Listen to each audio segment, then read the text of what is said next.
It's 94.7 Blair Radio. Our nonprofit news is brought to us by RVR Bank. Again, want to say thank you to RVR Bank for being great partners and sponsors, making sure that information about what's happening around us is here. And today we have Riley coming in to talk to us about something new at the Washington County Fair, and that is the Kids Barn. Yes. So thank you for coming in, taking a little time for us. Yeah, no problem. So tell us a little bit about your background leading up to why the Kids Barn is kind of a passion. Yeah. So I went to college for early childhood education, have my bachelor's degree in that, and taught for a couple years before I decided to stay home with my kids. And so, and then once I became part of the Washington County Extension Board, I was just approached on if I was able to be involved in the fair at all. And I said, yeah. And from there, we have kind of just created the Kids Barn from the ground up, really. It started as an idea. I did a lot of the planning on the back end, and then, with the approval and input from the fair board, we've got to where we are now. But yeah. All right. And so then what leads up to there is a kind of a lacking is what it's thought regarding what happens to those little ones. The little ones, yep, exactly. So, obviously there's all the 4-H offerings and things like that. And those little bit older kids are very busy around the fair time with projects and shows and things like that. There's obviously, the concert for the adults. There's the rodeo for the whole family, demolition derby, the tractor pulls and things like that. But with my own little kids, we come, it's still fun. Again, we go to the rodeo, but, and we check out the animals on our way and play on the little playground. But other than that, there's not as much. And with the Washington County Fair falling over a couple weekdays too, there's that opportunity for, those kids who are home for the summer, moms with young kids who stay home, things like that. And so we really wanted to offer something free. And that was targeted towards that younger crowd and parents. Yeah. We've really kind of a break for the parents a little 100%. We've prioritized seating. We've prioritized fans and how we can get airflow in there. And if it is hot, that's where I've really got to use that early childhood background on what's age appropriate, how we can set up play for best kind of flow there. And so it's definitely targeted, I would say, towards the little bit of a younger crowd, like early elementary, but I really do think that it's kind of will be a good escape for kids of all ages. So. Now, you've been working on this all summer. I know you've been collecting toys and things like that. So how has that been going? It's been going well. So I think really January, February is when I came to the board meeting, the fair board meetings, and really kind of presented what it could look like. And from there, they were like, you have, the green flag, go ahead and get started on. And there is when kind of these ideas were taking shape. And then we put out the ask for donations. We've got a ton of donations. We had a lot through that. Then there's also people that just like word of mouth have helped out. Pretty much all the barn. We have little play barns and animals. Those have all been donated. We are going to have a corn pit and a soybean pit. And there are I would say probably 100 tractors. I don't think that's an exaggeration. We have boxes of them all donated. We haven't bought any of those. I'm a frequent thrifter. So, I've just been doing things like that. Like if I see tractors or animals and things like that. But truly, so much of it has been donated. I sourced some tables from Facebook Marketplace, and pretty much anybody. If I've tried to buy something, I've mentioned it's for that. We've got a lot of things at discounted prices, or being like, oh, I would actually just like to donate this. We have a couple. I guess you'd call them sponsors or donate. People have donated. Reclaimed Chiropractic has bought some stuff. And that's right up her alley. Right up her alley. Right there. I work there on Mondays, and so when I told her about it, she was like, oh, yes, we definitely want to support that. Same with Lil Jonesy's Lines. He's local to Blair, and his wife, Taffy, who teaches at Arbor Park, is actually kind of my co-partner with this now. Sure.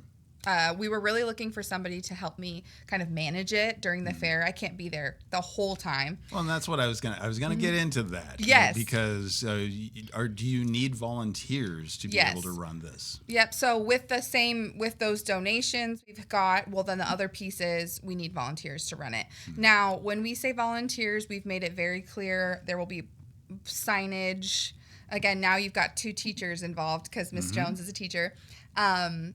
We are not short on posters and things like that. We are, we are getting all of that squared away. And one of the big things is that it is required that parents are watching their children. It's not kind of like a drop off and leave them thing. And so with these volunteers, it's really just about being there to kind of help keep the space somewhat organized. Right. Obviously not like chasing after kids taking, but once a group kind of clears out, just resetting as we go. Saying things like, please, that tractor is not meant to be stepped on. Yes, exactly. We do have like a first aid kit in there, just kind of direct if there's anything like that. But yeah, just kind of keeping it somewhat tidy, at least so that the next group of kids can play at it. And just to take that pressure off of me and Miss Jones. But we will be, we're kind of the main point of contact. One of us will pretty much be there the whole time. So yeah, the volunteers, we're doing pretty well on those. We could still definitely use some more. I have a sign up link going on where you can just sign up directly with the time that works for you. Is that at the extension or the fair, or where is that link found?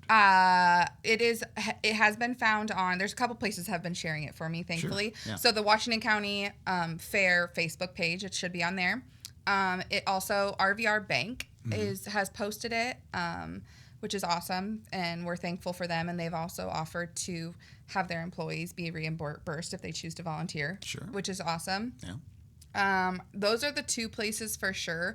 But I also just have been sharing it out to some of my contacts within the community, some 4-H, some FFA, leaders and things like that. We're happy to sign off on any hours if anybody needs it for NHS or anything like that.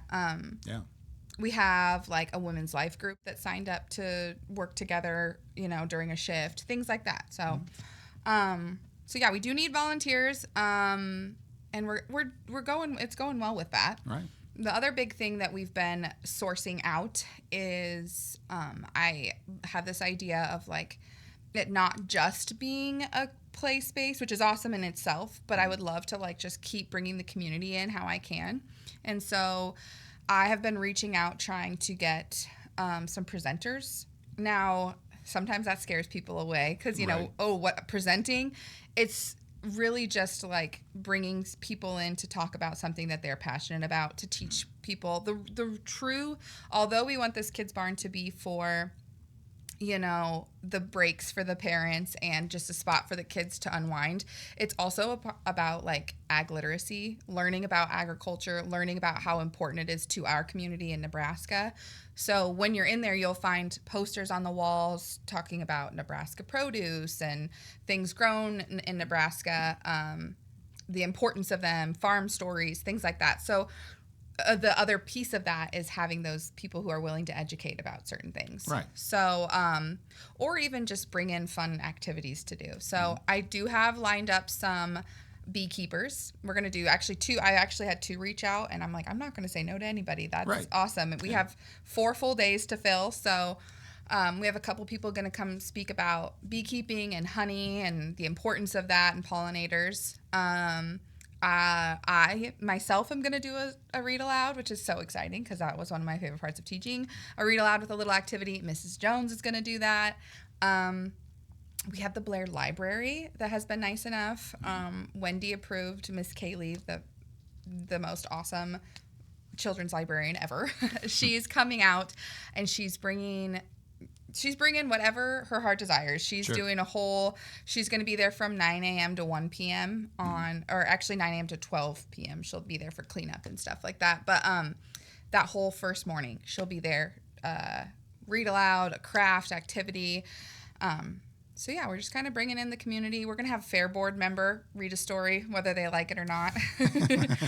I have heard maybe the fair board, a member has asked me, was like, what if I just bought a ton of popsicles and brought a cooler on one of the mornings. I'm like, of course. So Yeah, sure. we are Who could say no to that? We're not really saying no to anything, Yeah. truly. I think even next year, as people see what this truly looks like, what this space is, I think we'll get even more people interested in participating. But yeah, so. And which building is this going to be in? Yeah, so it's called the North Commercial Building. Okay. We should have some signage up on it, but if you're walking into the fairgrounds, there's the playground there on your right-hand side, and it is the building kind of diagonal from that. So right there. So it's kind of nice because there's the picnic tables right there, there's the playground right there, there's the kid barn. So it really and right will around be the corner is the music boosters or something like yes, that. Food. With their food. Yes, exactly. So it really will be kind of just like a place of relief for families at the fairgrounds. And yeah, I think it will be great. We'll have both doors open. We have fans that have been brought in, like I had said, because that's really important. We'll have some airflow through there.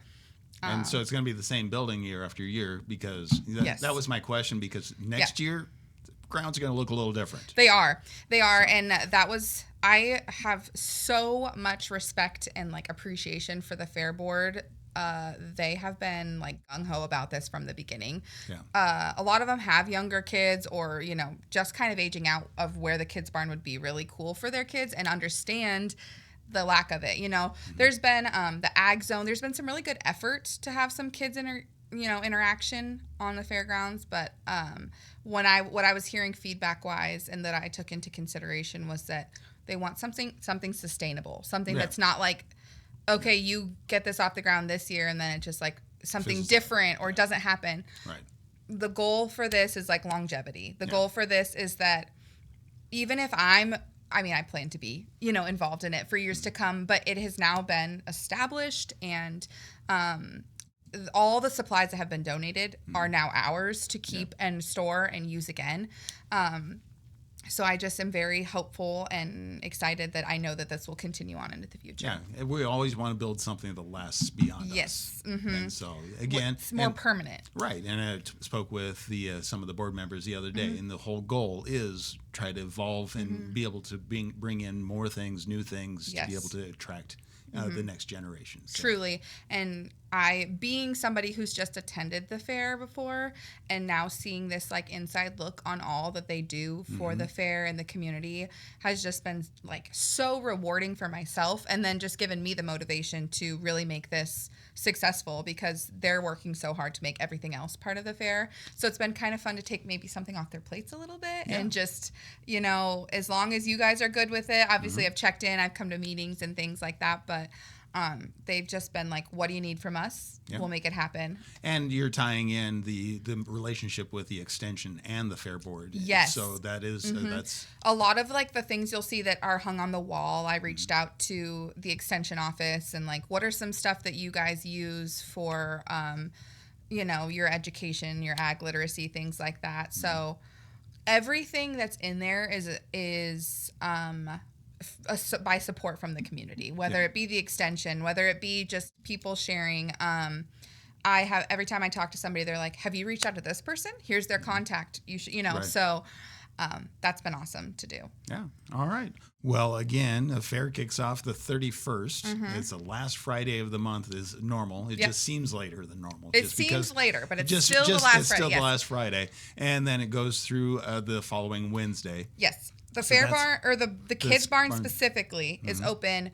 It will open 9 a.m. on Saturday morning for the first time, and then it'll close on Tuesday. So we kind of just really focused on those 4 days where kids are on the fairgrounds, people are there. And my one last plug is the drawing contest. Okay. So the one, when we talked about longevity, I have this idea that each year we'll have a drawing contest. It will always just be with the theme of like that the fair board has set. This year it's Star Stripes and Fair Nights. It's an 8.5 by 11 piece of paper, name and age on the back, and you can turn it in at the kids barn. After the fair's over, we'll pick winners, and those will be framed and hung in the kids barn, and then we'll do it every year. So then that way, year after year, you can go back and see what. And that's kind of just like my extra push of this is for the long haul. So. Okay. Yeah. Well, is there any other need that you have other than go sign up for volunteers? Yes, when I'll hopefully, would you be able to put the link on there? Yes, Yeah, definitely. so Yeah, we'll so do I'll give you the volunteer link. And then I think from there, my contact information will be available. If anybody has an idea spark from hearing this, I would be happy to be in touch. We're not saying no, even up until so. Yeah. It's the way it goes. So But again, volunteers for sure. volunteers and always ideas, and then those that want to be able to continue to help this grow. Yes. So, all right. Well, thank you for coming in. Thank you for A having lot me. of information going on there, but Yeah. again, watch this over and over because that way you can kind of get the full grasp of it. But Yeah. go and experience it. So again, 100%, that is what it's for. So It's coming thank up. you for stepping up and taking charge of something like this. Awesome. Thank you so much.